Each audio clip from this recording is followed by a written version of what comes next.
Hi everyone, I hope you're good guys. Welcome to a new video. So today video a little bit different than usual. So the other day I was playing with my Moog Sub37 and I kind of found out a cool lead and I was like curious about if I could recreate something similar with Ableton Live and see how it would compare with the original sound. So I also decided to add the Diva plugin because it's kind of a melodic techno lead. So Diva is kind of the go-to for melodic techno producer. So today we're gonna see how they compare to each other. So we're gonna do a kind of a blind test. We're gonna listen to the three leads one after the other in the context of a track, and we're gonna see if you can find out which lead it's coming from which device. You can note as well which one is your favorite, so just grab a paper and a pen, and then after we're gonna listen to the lead just in solo out of the track to see if there were big difference in sound or no, because obviously in the context of a track it's often complicated to have all of the detail of the sound. And then when we've done that, I will recreate the patch on the Moog Sub37, and then after I recreate it as well in Wavetable and with Diva. So I created the original lead with the Sub37, so I tried to come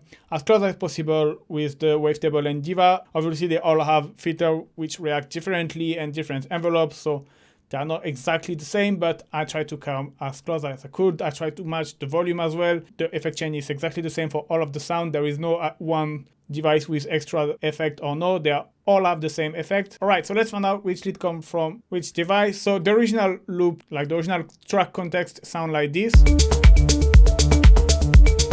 And then you will hear the lead on top. All right, so let's listen now our three lead in the context of a track.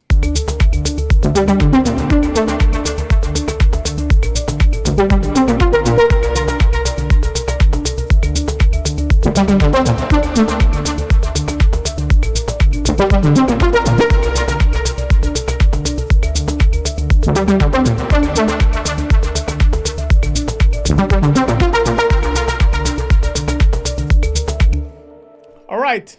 Did you have any guess which one was the first one, which one was the second one, which one was the third one? So write that down and we're gonna now listen to them again in a different order and trying to see if you can find which ones correspond to which one. So now it's just in solo.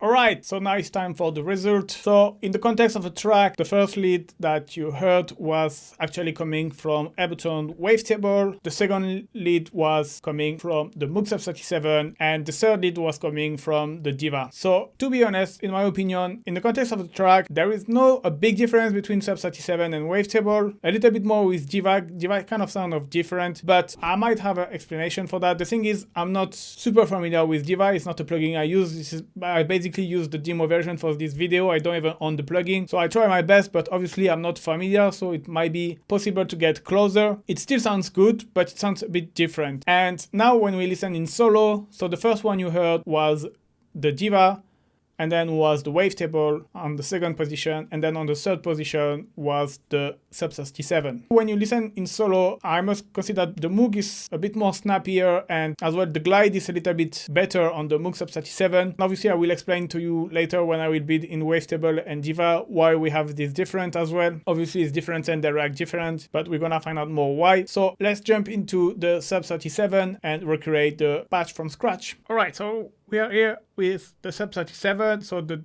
preset is still the original one that I've created. And now what I'm gonna do is I'm gonna hold init here and it's gonna reset everything. So one thing I've done as well is, you can see I've put all of the knobs at the minimums. So here there is some light we need to deactivate. By default you just have like on the init one oscillator. So I'm gonna go a little bit above 6, like this the oscillator is gonna drive a little. And the octave it's actually 8, so it's 8 by default, so it doesn't change when I turn, and then the wave is the sawtooth is the same by default. And then I need a second oscillator, which is gonna have the exact more or less the same amount of volume. The waveform is kind of a sawtooth, but a little bit going through the triangle. And then the octave at 8. And here the thing is to have like using the frequency to kind of slightly detune the oscillator 2 from the oscillator 1. It's very slightly detuned, but it's gonna add a bit of character. So here is more or less at the same tune, but then if I shift,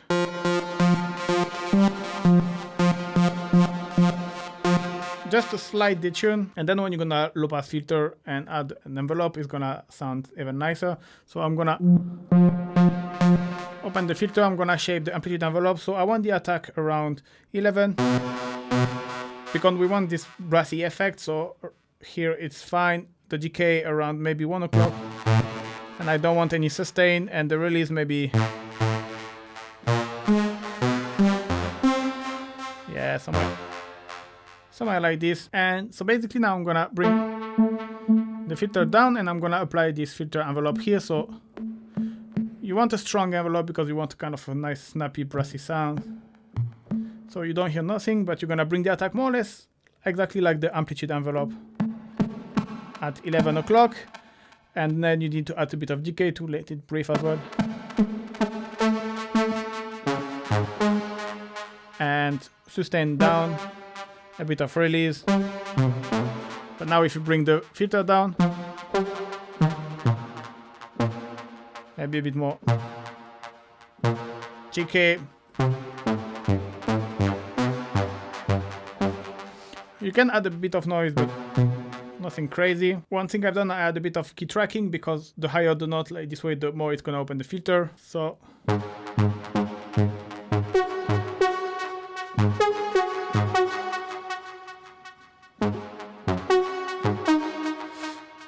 and the next thing you need to add is a bit of glide. So you go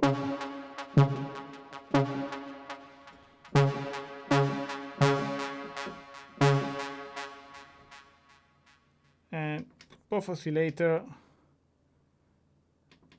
in LCR mode, and you're gonna add a bit of glide. And so this way when you play the original melody, so yeah, then after you can have a stronger glide or no, but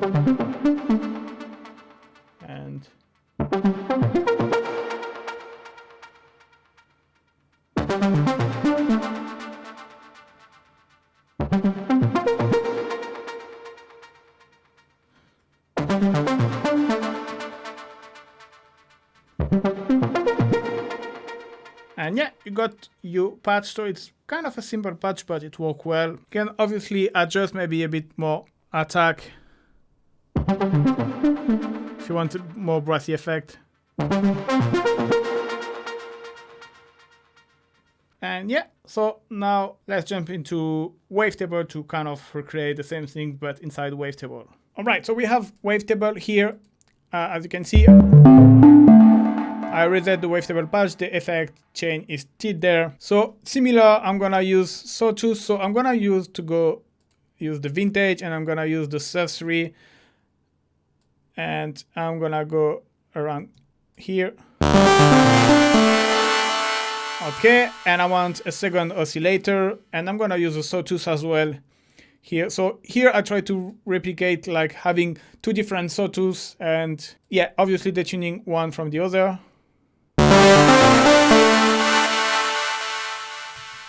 Obviously now you need to add your filter, so 24 dB. Here you have the Moog Prodigy, so we're gonna choose this one, and you can bring down, and you can add a bit of drive as well. And obviously you need to have your envelope properly set, and obviously you know that the filter need to be modulated properly. So here the attack, we're gonna go around 30 milliseconds to get this kind of brassy effect.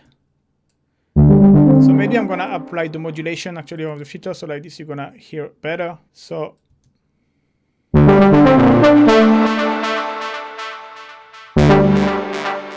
something like that. So then we have, usually you have something fluffy, but you can have something like, let's bring down the filter, bring down the sustain. And then we start already to get something closer. So one thing you want to do now as well is to go to MIDI, and you have your filter reacting according to the note you play. So I'm going to put 59.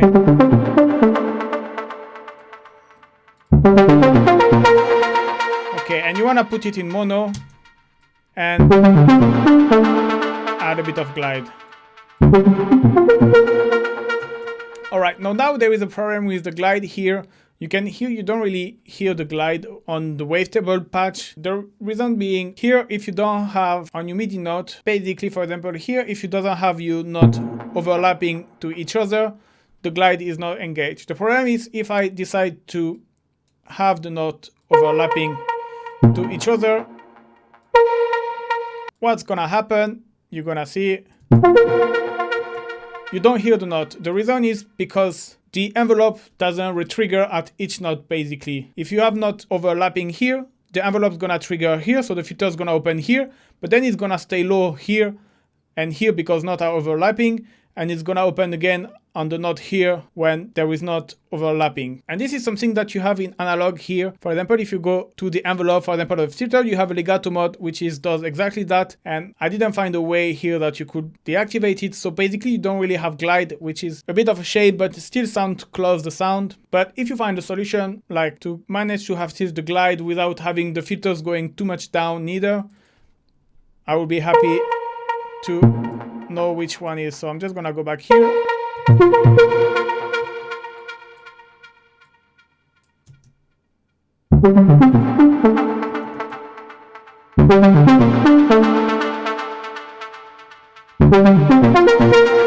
And yeah, we have our sound in Wavetable. So now if I go to Diva, so it might have some noise because it's a demo version and there is sometimes the noise coming. But if I go to init, obviously you're gonna keep the classic Moog stuff and you're gonna do exactly the same done with the Sub37. So you want to have your sawtooth at, so here the range need to be not 8 but at 4, but otherwise it's the same. And you want second oscillator, maybe like go like the same way here, maybe a bit more. And here you want the waveform to go a little bit to the triangle. So this is kind of approximation. I don't really know exactly because it's different sense. And you want the tune to get this kind of weird feeling. So here is your sound now. So for the envelope, I thought this one would be the good one, but actually I found the digital was responding better, and you want to have a bit of attack.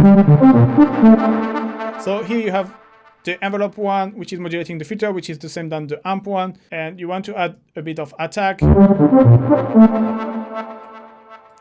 down the decay maybe. No sustain. Maybe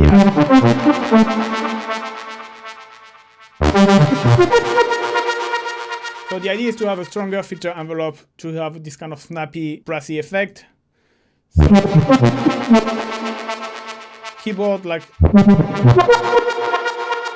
again, maybe like the higher you play the note, the more it's going to open the filter. Let me actually bring a bit more room.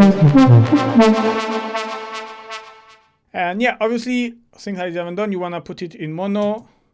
I'm going to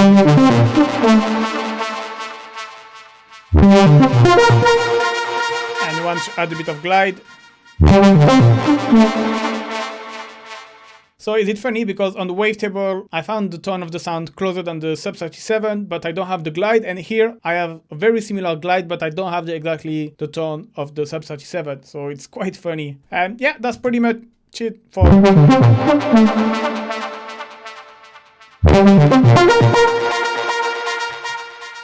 for the Diva sound. So yeah, in my opinion, the Moog still have this little extra thing, especially the tone of the oscillator, and the glide is very proper to the Sub37. And you can see even the Diva, it was kind of hard to get close because the Sub37, the filter is kind of a bit more darker, I would say, than the Diva. But if you listen in context of the track, obviously the Wavetable sounds pretty good. Even the Diva basically as well sounds pretty good in the context of the track, and it doesn't really make such a big difference. So yeah, I'm curious to know which one did you prefer. If you guess it right, just let me know in the comment. I forgot to say, but all of the project, all of the file, all of the presets are available for free. The link in the description, as usual. You can grab it and have fun with it. Thank you very much for watching, guys, and see you soon. Bye bye.